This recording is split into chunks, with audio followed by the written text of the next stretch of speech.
Pernah gak sih kalian bertanya dalam pikiran, kayak kenapa harga barang tuh terus naik? Mulai dari bensin, minyak, gas, dan lain-lainnya. Seiring waktu tuh terus harga tuh naik. Dan gaji kita ya segitu-segitu aja. Sebenarnya apa sih yang salah? Dan kenapa semua ini tuh bisa kejadian? Dan di sini aku mau mengenalkan kalian terkait dua prinsip ekonomi. Yang pertama itu ada demand, dan yang kedua itu ada supply. Apa dua hal ini berpengaruh ya sama ekonomi? Sebelum aku mengenalin kalian dengan dua kata aja tadi, di sini aku mau mengenalin kalian tentang apa sih itu ekonomi.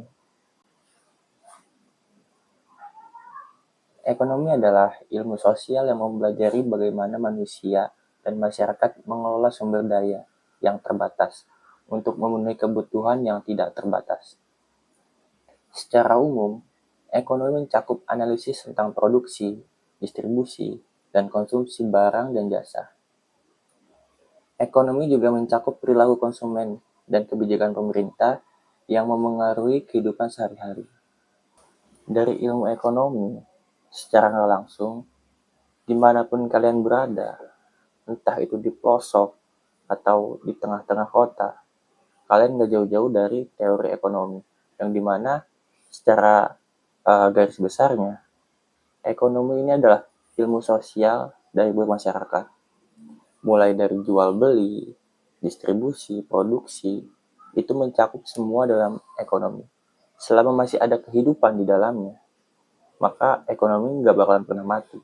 Dan siapa aja sih pelaku dari muternya roda ekonomi ini? Yang pertama, itu adalah manusia. Selama manusia membutuhkan pangan, kebutuhan baju, dan lain-lainnya, itu adalah objek dari ekonomi. Dan siapa yang mengatur itu semua? Kita sebut itu government atau pemerintah. Dan kebijakan-kebijakan yang dibuat oleh pemerintah itu untuk mengatur bagaimana jalur pemutaran ekonomi buat ke depannya. Mulai dari jual beli dan lain-lainnya, itu adalah hukum-hukum yang dibuat oleh pemerintah itu sendiri. Dan kalau kalian ngerasain, mulai dari harga barang yang terus naik, harga pangan, bahan baku, dan harga rupiah yang seiring waktu itu terus turun. Itu berasal mulai dari kebutuhan pangan yang memang itu terbatas. Karena manusia itu terus membutuhkan sesuatu hal, tapi semua bahan baku dan lain-lainnya itu ketersediaannya itu terbatas. Makanya mata uang dalam sebuah negara itu untuk mengatur kebutuhan manusia sesuai dengan opsinya masing-masing. Dan pemerintah di sini ikut andil di dalam membuat kebijakannya untuk mengatur seberapa tingkat ekonomi ini agar tidak kalau kita sebut inflasi. Demand atau permintaan, di mana konsumen ini membeli barang atau jasa sesuai dengan kemampuan mereka untuk memenuhi kebutuhan mereka. Di sini salah satu hukumnya adalah semakin rendah harga satu barang, maka banyak orang yang akan memintanya. Dan begitu pula sebaliknya. Kopi spesial favorit Anda, saat harganya mahal, Anda mungkin hanya beli sekali seminggu. Tapi ketika ada diskon besar, Anda mungkin membelinya setiap hari.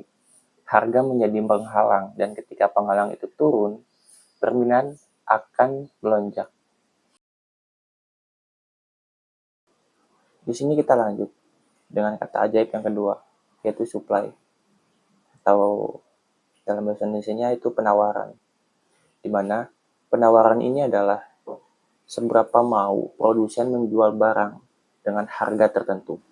Dan hukum penawaran adalah semakin tinggi harga suatu barang, maka harga penawarannya itu akan semakin banyak. Bayangkan, Anda adalah seorang petani stroberi. Jika harga stroberi di pasar sedang anjlok, Anda mungkin malas menanam banyak. Tapi, kalau harganya lagi meroket, Anda pasti akan bersemangat memanen sebanyak-banyaknya. dan bahkan menanam lebih banyak lagi untuk dijual. Dan harga yang tinggi adalah insentif. Nah, inilah adalah konsep dasar ekonomi. Tapi gimana kalau misalkan dua kata ajaib ini bertemu, di mana dua-duanya saling balance? Maka itu disebut adalah titik keseimbangan. Titik ini, kuantitas barang yang diminta konsumen sama persis dengan kuantitas yang ditawarkan pada produsen. Pada berada dalam keadaan seimbang, dan inilah harga yang paling efisien. Contohnya, bagaimana kalau harga terlalu tinggi, katakanlah 100.000 per kopi. Banyak produsen yang jual, tapi sedikit yang mau beli. Contoh yang kedua, kalau harga terlalu murah, misalnya 5.000, semua orang mau beli, tapi produsen malas buat menjual. Hasilnya, ya barang itu langka, stok sedikit, dan produsen bisa menaikkan harga sesuai dengan mereka yang mau untuk jual. Jadi ingatlah, harga yang Anda lihat di toko, baik itu pasar dan lain-lain, itu adalah tarik ulur dari demand dan supply. Ini adalah konsep dasar bagaimana perekonomian di sebuah negara itu berputar. Dan mungkin kalau memang, mungkin teman-teman juga ngerasain, kalau menjelang lebaran, menjelang tahun baru, beberapa harga tuh naik. Dan konsep inilah yang memengaruhinya. Lihat barang yang terlalu mahal, tapi konsumen tidak bisa membeli, di situ bakalan ada yang namanya kelangkaan barang. Dengan dua konsep dasar ini dalam perekonomian, teman-teman jadi tahu alasannya kenapa harga barang terus naik dan kadang turun juga.